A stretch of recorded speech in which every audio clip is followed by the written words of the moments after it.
Hello hello, c'est Mélanie du blog Construire son indépendance et bienvenue dans cette nouvelle vidéo où nous allons découvrir ensemble comment créer sa propre chaîne YouTube en 4 étapes.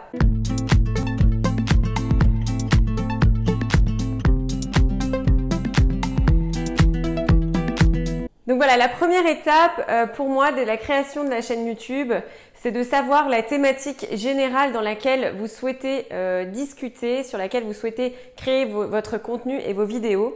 Donc la thématique générale, ça peut être par exemple le business en ligne, ça peut être l'immobilier, ça peut être la mode si vous êtes passionné de mode, l'écologie, voilà. Avoir une thématique générale ou alors complètement aller sur un marché de niche, ce qui est parfois mieux, ça dépend de vos envies. Par exemple, parler que de marchand de biens, d'achat-revente, parler, je sais pas, que d'aquaponie, de poissons ou peu importe. Voilà, vous devez décider d'abord d'un thème que vous souhaitez aborder. Et puis, même si vous êtes intéressé par plusieurs choses, moi je sais que ça a été mon cas au départ. En fait, j'ai plein de choses qui m'intéressent. Et aujourd'hui, en fait, je fais des vidéos selon ce que les gens me demandent, selon les questions qui me sont posées. Et aussi parce que parfois, j'ai des idées qui me passent par la tête et je me dis, bon, bah allez, c'est parti, on va faire une vidéo, on va tester. Voilà, j'ai une toute petite chaîne, je débute aussi. Malgré tout, voilà, c'est une belle expérience. Et c'est aussi en écoutant ce que vont vous dire vos followers, enfin votre audience, que vous allez pouvoir créer votre contenu en parallèle. Alors la deuxième étape, c'est de s'occuper du matériel. Alors il ne faut pas du matériel de professionnel pour pouvoir se lancer dans les vidéos YouTube. Moi aujourd'hui, cette vidéo, je la filme avec mon iPhone. Voilà, ça permet de faire déjà des belles qualités de vidéo sans acheter une caméra ou un appareil photo qui va coûter très très cher. Je pense qu'on peut débuter avec son iPhone. Donc concrètement, en termes de matériel, j'ai quoi? Un iPhone, un trépied, un grand trépied que je vous mettrai en photo juste ici pour vous montrer. C'est du basique, c'est un trépied de photographe et du coup vous pouvez l'élever à taille humaine ou bien voilà, le poser sur une table. J'ai aussi un micro, donc j'avais acheté un micro filaire. C'est un micro de ce type. Voilà. Vous pouvez simplement le brancher avec ce type de prise et en fait après vous achetez un adaptateur si vous avez un iPhone, un adaptateur comme ceci que vous venez brancher directement sur votre téléphone pour avoir le son. C'est mieux d'avoir un bon micro parce que effectivement quand on a des bruits extérieurs et ça m'est déjà arrivé de faire une vidéo complètement pourrie en termes de qualité de son et du coup c'est pas agréable pour les gens qui écoutent la vidéo.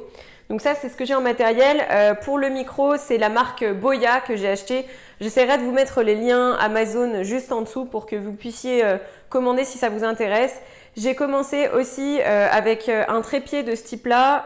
C'est un trépied qu'on peut poser sur une table et qui peut s'élever aussi voilà, d'environ on va dire 50 cm, un peu plus, un mètre quasiment. Et en fait, on peut mettre directement son portable dessus. Donc ça, c'est bien pratique. Voilà, ça c'est très bien pour commencer et après si vous voulez aller un petit peu plus loin, vous pouvez même acheter des fisheyes que vous pouvez positionner en fait sur votre téléphone pour pouvoir faire un grand angle en fait, un truc un peu plus sympa. Après moi je suis pas particulièrement fan, je préfère faire tout simplement avec mon iPhone, ça marche bien. Ça va peut-être plus si vous voulez faire des belles photos ou des choses comme ça. Voilà avec quoi j'ai commencé, donc il n'y a pas besoin de grand chose. Après peut-être que ça se précisera avec le temps si je fais plus de contenu, plus de vidéos et que j'ai envie d'élever la qualité. Peut-être même que je passerai par un prestataire demain, mais pour l'instant je m'occupe simplement de la chaîne YouTube avec mon téléphone et ça va très très bien. Donc l'étape numéro 3, c'est le tournage et le montage de la vidéo. Alors moi, quand je tourne, j'aime bien tourner chez moi tout simplement. Alors soit dans mon salon, dans ma cuisine ou dans ma chambre, voilà tout simplement. J'essaye que le décor soit un petit peu sympa. Après, je suis pas spécialement douée dans tout ce qui est mise en décor et tout ça. J'essaye de faire au mieux. Là, concrètement, je suis dans ma cuisine et ça va très bien pour pouvoir donner du contenu pour débuter. Ensuite, donc je commence par trouver des idées de vidéos. Donc moi, toutes mes idées, je les mets dans ce petit carnet. À chaque fois qu'on me pose une question en fait sur une vidéo, un contenu ou qu'on me pose une question souvent sur mon compte Instagram, et ben je note toutes mes idées dans ce petit bouquin et ça me donne du contenu du coup que je peux développer en vidéo.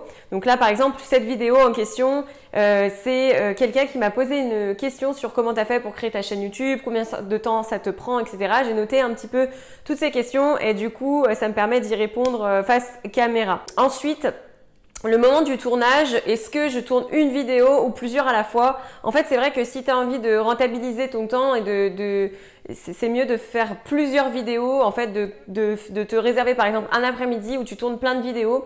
Après, je suis pas très douée là-dedans. En fait, j'aime bien fonctionner. Voilà, quand j'ai envie, je le fais. Après, effectivement, si il faut se professionnaliser, je pense que c'est mieux de se prévoir un après-midi où tu fais que du tournage ou peut-être un professionnel qui t'accompagne. Et c'est ce que font d'ailleurs les vrais youtubeurs. Voilà, ils sont accompagnés par exemple d'un vidéomonteur qui va les accompagner sur un après-midi. Ils vont tourner 40 vidéos et après ces 40 vidéos, ils les programment sur YouTube pour pouvoir les publier petit à petit. Moi aujourd'hui, je me réserve en fait un moment dans ma semaine, souvent le jeudi après-midi ou le week-end, et je tourne une ou deux vidéos maximum et après je fais le montage en fait dans le reste de la semaine. Ensuite en termes de montage vidéo, donc j'utilise un logiciel qui s'appelle Camtasia. Voilà, c'est un logiciel qui est super simple d'utilisation. J'espère vous faire un tuto bientôt sur comment monter une vidéo sur Camtasia. C'est un logiciel qui m'a coûté 297 € que j'ai pris avec ma sœur parce que quand tu l'achètes, tu as 2 licences. Donc du coup, j'ai filé une partie de la deuxième licence à ma sœur pour qu'elle puisse elle aussi créer du contenu vidéo. Donc concrètement, c'est un logiciel qui est super simple d'utilisation. Il faut juste, effectivement, ça a dû me prendre 1 ou 2 journées à bien comprendre les boutons, etc. Donc maintenant, ça va, j'ai l'habitude. Donc je monte assez vite une vidéo. Par exemple, le tournage, ça me dure, on va dire une demi-heure et le montage, j'en ai pour 1 heure maximum, parfois même, voilà, parfois même, ça dépend du contenu, mais en 30 minutes, j'ai terminé de monter ma vidéo.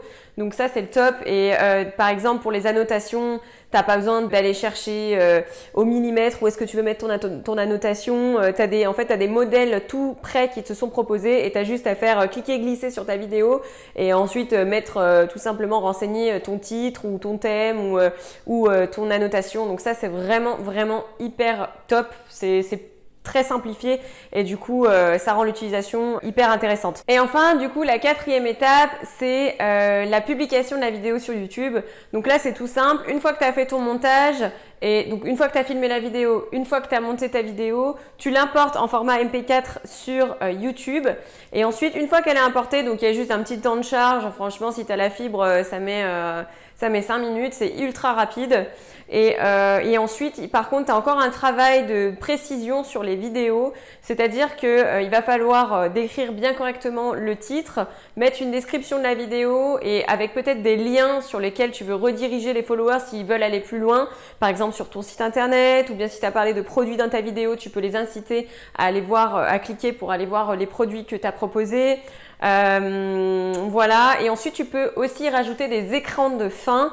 Donc c'est ce qu'on verra à la fin de la vidéo. En fait, tu as 2 carrés. Donc tu as un carré qui propose ta dernière vidéo. Donc les gens peuvent cliquer sur ta dernière vidéo pour aller voir ton dernier contenu.